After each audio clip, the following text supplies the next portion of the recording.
Hello, educators out there. My name is John Waller. I'm coming to you today to talk about how families are affected when there is an addiction in the home, specifically with a parent that has an addiction and how it can affect the rest of the family. But first, I'll tell you, I'm a licensed mental health counselor in Florida, practice online and in person here in Fort Lauderdale, where I specialize in helping people build their self-esteem, especially helping with men's issues, learning how to communicate, be vulnerable with their feelings, and generally helping people move past family of origin issues, especially narcissistic parents. I have about 10 years experience in the addiction treatment field, starting from being a therapist to eventually becoming a clinical director for a 100-bed facility. So I've had quite a few experiences in that realm. But surely there's hours and hours of content I could talk about here, but for the next couple days, Tuesday and Thursday, I want to focus on three main things. The first one being just the general stages that you can expect to see in a family, like I mentioned, when we have an addiction in the home with a parent. Two typical family roles that family members take on, especially with the children. And then also the concept of an adult child of alcoholic, how we see the lasting effects of having an addictive parent, an alcoholic parent, can have on an individual. But first, today we're just going to start with the stages. Now, you probably heard that addiction is a disease. We even use the term that it's a family disease.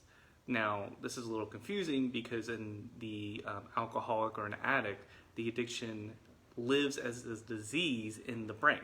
For the family, it's not really a physical thing. But we call it a disease because we still see some similar things that you see in a disease where you have certain predictable dysfunctions and predictable progressions that happen as the addict or the alcoholic progresses in their disease. We see the same patterns that show up in the family surrounding it. And the first thing I want to start with is the very first stage, and that is denial. So we know that when people are starting to have issues with substances, alcohol, other drugs, the first initial stages that they're going through is they're having tons of denial. They refuse to see that their use is a problem. They make excuses for it. They justify it. They think it's perfectly fine. There's no consequences. There's nothing to be worried about. The same thing happens in the family. We will see the spouse be in their own denial that there's an issue. They may make excuses for their partner. Oh, my partner's just not feeling very good lately. Oh, he's just having a hard time. Work has been really rough. He's been extra stressed out lately. And make these justifications, make these rationalizations to themselves because that's easier to do than to acknowledge that there's a serious problem going on. It's way, way easier to cover it up in your brain and with your thoughts than it is to actually confront the issue just inside. The family will often ignore red flags that are going on, ignore their gut instinct.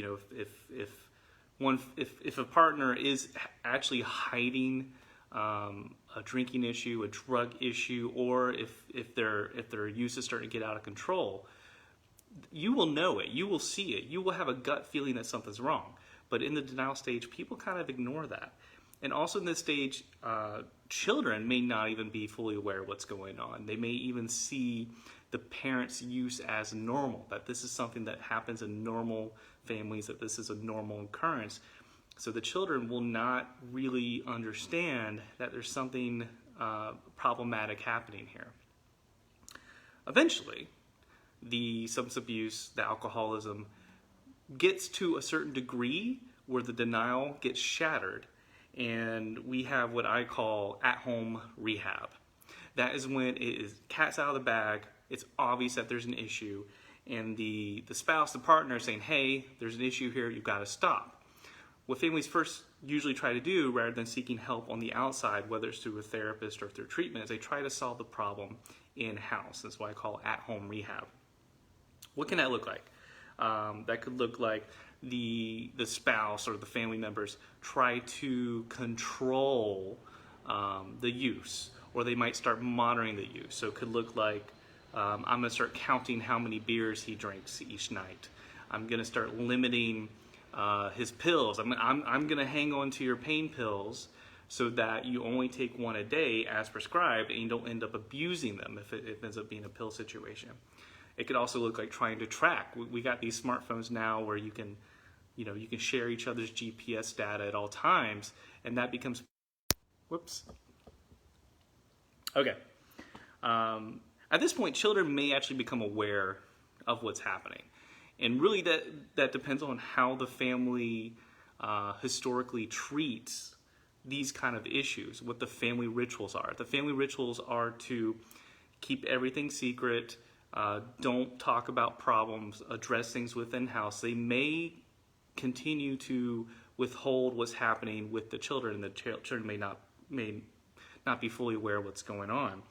On the other hand, if the family ritual is to be very open, we need to get everybody involved, all hands on decks, brothers and sisters involved, parents involved, from the extended family, that is, then it might be more, you might see where the children actually find out what's going on, and they see that is happening. You may also see increased fighting. So the kids may be experiencing increased conflict in the house between the parents as they are battling, fighting, trying to control the use of substances or the addiction. Whether or not the person using is cooperative, they may be saying, yeah, I want to quit, but then actually secretly using on the side and getting caught. So it's normal to see increased conflict during this period. The thing with at-home rehab, it usually fails. It usually fails. And for anyone who has sought out addiction recovery, one of the first things you learn is that you have no control over the addiction, over the alcoholism. The same is true for the family members. And I remember telling family members all the time that you cannot control your partner's use. You are not going to be able to control your partner's alcoholism. You need to let go of that control. And for this reason, since you can't actually control it, at-home rehab usually fails. So from there, we get into a period of escalation, but also adjustment. And I'll explain what I mean. So the escalation comes from the failing of trying to control the addiction, and the addiction is known, so it decreases the barriers for it to progress. The person with the drug problem or the alcohol problem now actually has a little bit more freedom to increase their use because they're, the cat's out of the bag. They don't have to work so hard to keep a secret. And that usually happens in just the natural progression of addiction, of the disease of addiction. They use more and more of the substance, and the consequences start building up. So that happens with the addict. With the family, what you see is an adjustment. Because the the alcoholic is getting worse and worse and worse, the family around them have to kind of pick up the slack, so to speak. So if daddy gets drunk and then passes out, or mommy takes pills and she passes out on the couch and neglects duties, the other spouse and the kids kind of have to step up to run the show, taking care of household needs, taking care of chores, taking care of errands. And oftentimes the kids in this stage sort of become another parent in the house, especially the older children. You'll see the older children take on a parenting role with the younger kids, or they'll become a helper to their parent that is not in active addiction to take care of the person that is in active addiction. And I've even heard stories sometimes where kids know, oh, when daddy falls asleep drunk, we have to turn him on his side so he doesn't puke in his mouth and suffer suffocation. But little details like that. So in this stage, what you may see with kids or teens, if they're in your classroom, for instance, you may notice that they almost grow up like that. Like it's almost like overnight they're adult-like, and that's if they take on that parental role, that rescuer role. They have to take responsibility. The flip side of that, of what you might see the child actually starting to have some serious problems in school. And this could show up with suddenly the grades are dropping, suddenly attendance is dropping, suddenly there's either behavior problems, getting fights with other kids, or just a shift in their normal personality. Maybe they're just more withdrawn, from their peers. They stop participating as much, and they may be more tired. If you see a kid taking naps, all of a sudden out of the blue, you see a kid extra tired for days and days on end, taking a lot of naps, like in the class, for instance. That might be because they are working harder when they get home, or not able to have rest at home because of the conflict, because of the drama, because of everything that's happening inside the house. The other thing we see here is we see increased tension in the house in general, and the kids start developing strategies to cope with the tension. And that's what I'm going to talk about more on Thursday, when we have family roles that they take on, which is really just coping skills to cope with the situation. The other thing you'll see is increased enabling. Just like the partner adjusts to take care of the house, to take care of the addicted loved one, the enabling will start increasing, which means maybe calling in sick for them from work because they're too drunk or high to go to work. You imagine your spouse is struggling with addiction and you want to stop it. At the same time, the last thing you want is for them to lose their job. Or maybe you start hiding their keys because you don't want them to drive when they're intoxicated. So we see a lot more of that kind of like management, and oftentimes at that stage, the addict or alcoholic will complain, I feel like I'm being treated like a child in my own home.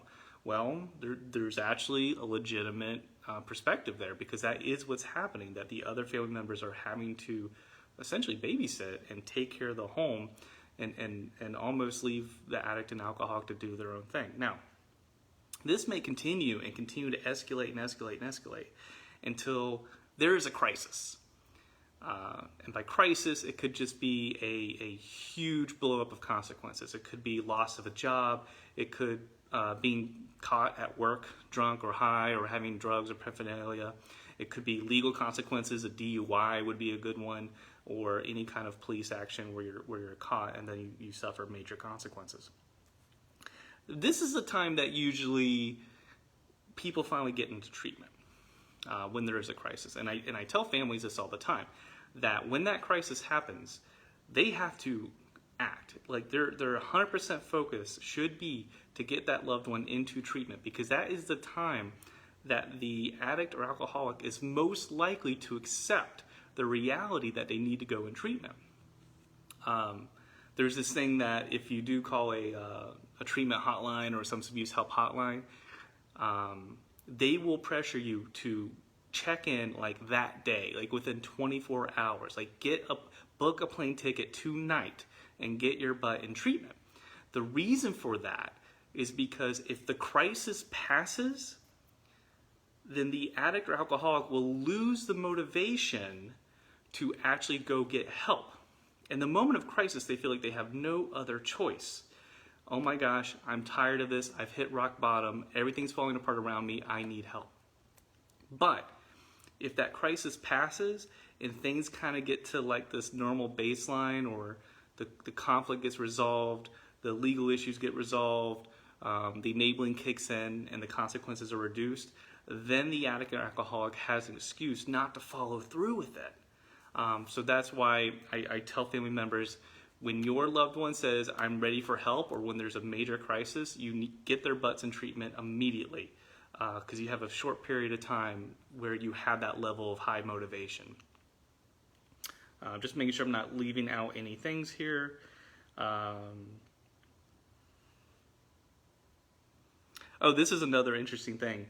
There's this thing that happens whenever the alcoholic or the addict will be in treatment, and what they say all the time is, I gotta get home, my family needs me. And for some level that's true. Like, there might be loss of income if they don't have paid time off, or whatever payment issues may be with the job. But for the most part, the reality is that the family's already adapted to the addict or alcoholic being fully active in that process. And they are just fine, because they've already learned how to live without having for lack of a better word for it, a second functioning adult in the house. I'll be very blunt and say that's what it is.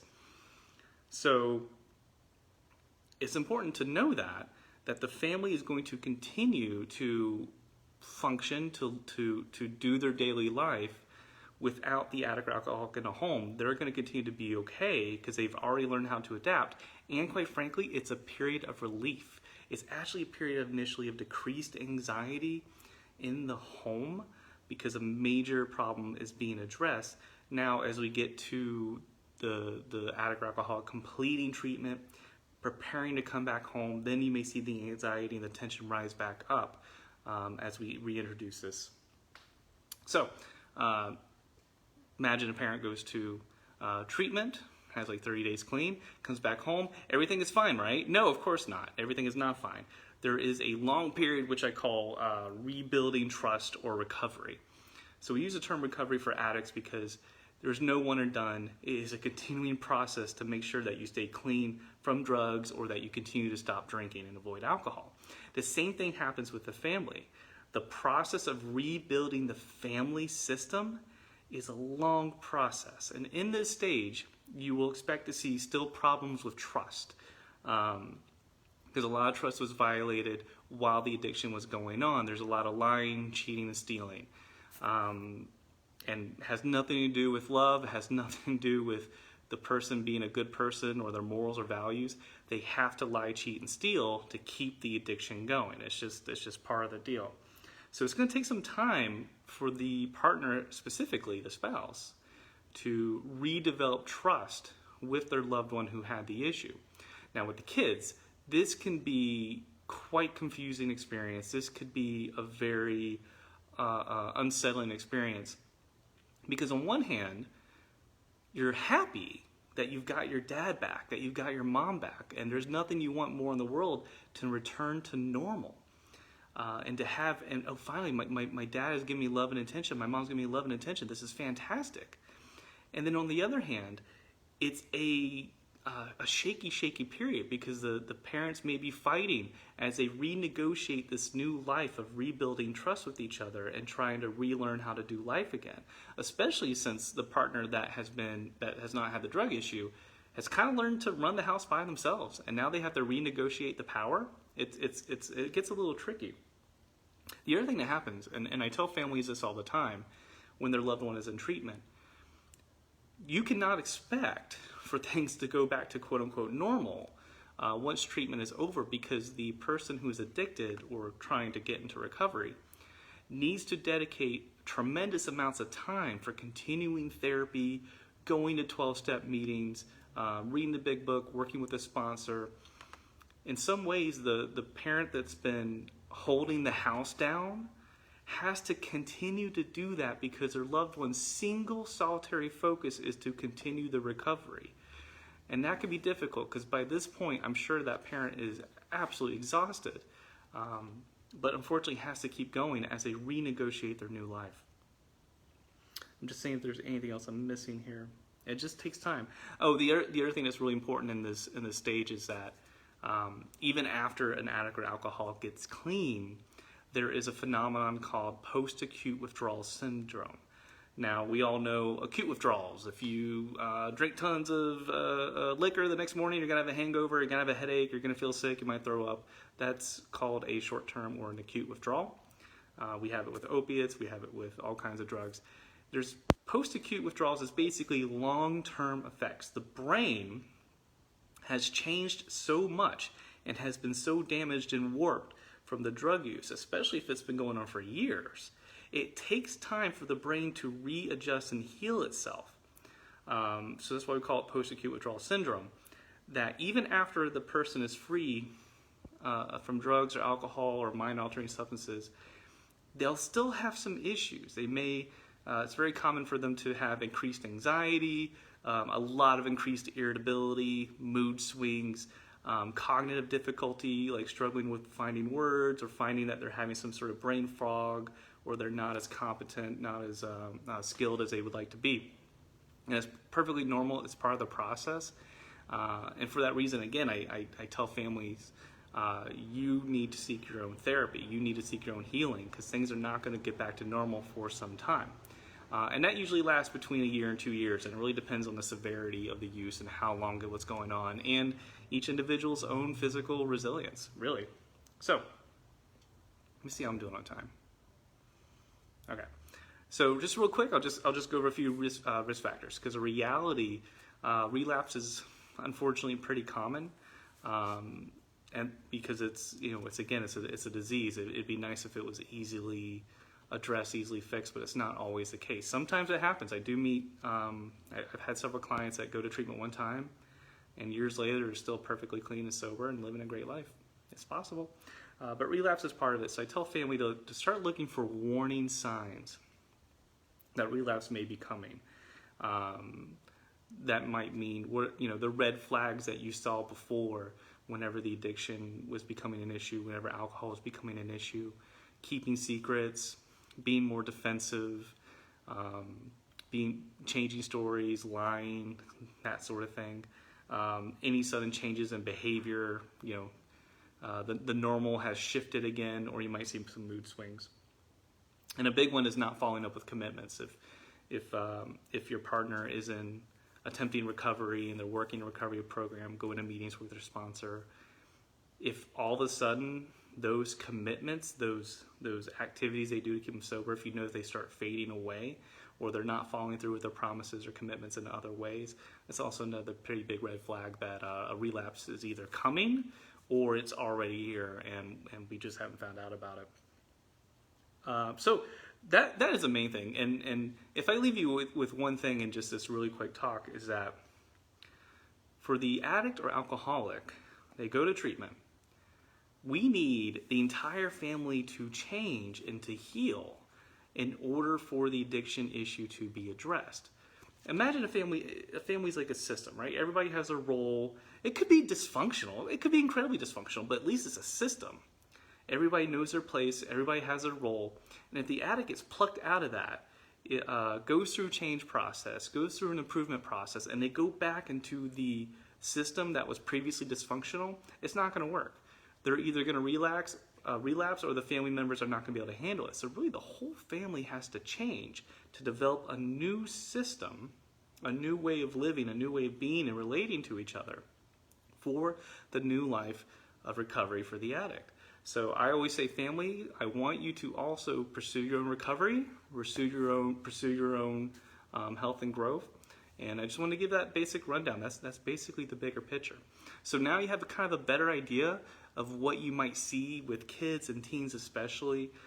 If there is an issue like that in the house, it can be very confusing.